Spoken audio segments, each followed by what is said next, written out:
نحمده ونصلي على رسوله الكريم اما بعد بسم الله الرحمن الرحیم.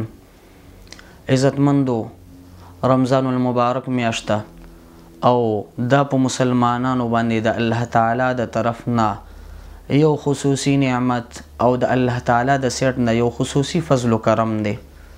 عزتمندو، لکه څنګه تاسو په موبایل کې پیکج لګوئ او یا په یو مارکیټ کې په یو شیز باندې پیکج ولګي او هغه یو شیز تاسو ته په ارزان بیه باندې میلاویږي، نو الله رب العزت دا رمضان مونږ ته پیکج راکړی دی چې معمولی عباداتو باندې الله رب العزت مونږ ته لوی نیکي راکوي. عزتمندو، په دې میاشت کې الله رب العزت شیاطین او جنات بند کړي وي. د دې حکمت څه دی؟ عزتمندو، د دې حکمت دا دی چې مسلمانانو په زړونو کې دغه شیطان او دغه جنات وساوس اچوي او د هغې وسوسو په بدل سره او د هغې وسوسو په وجه باندې دغه شیطان د انسان د مسلمان ګناهونو طرف ته رغبت وکړي او ګناهونو طرف ته ذهن واړوي.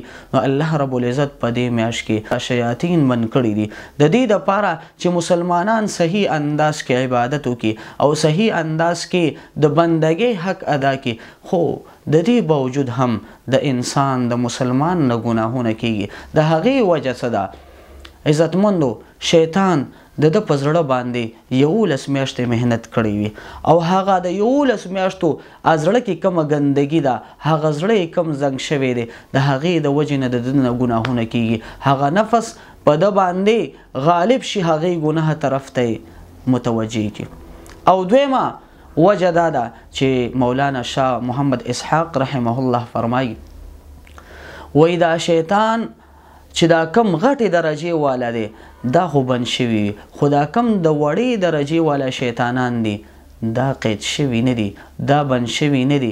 نو هغه دا مسلمان دی ګناه طرف ته متوجه کې او ګناه د دنو کې. عزتمندو، ډیره بهترینه میاشت ده، پیکج دی، معمولی عبادت چې مونږ کوو الله رب العزت لوی نیکیانې پرې کوي. عزتمندو، چې دې میاشت کې یو لمحه هم د ستاسو نه ضایع نشي. خدای خبر بل کال به دا رمضان په ما او تا باندې راشي او که نه.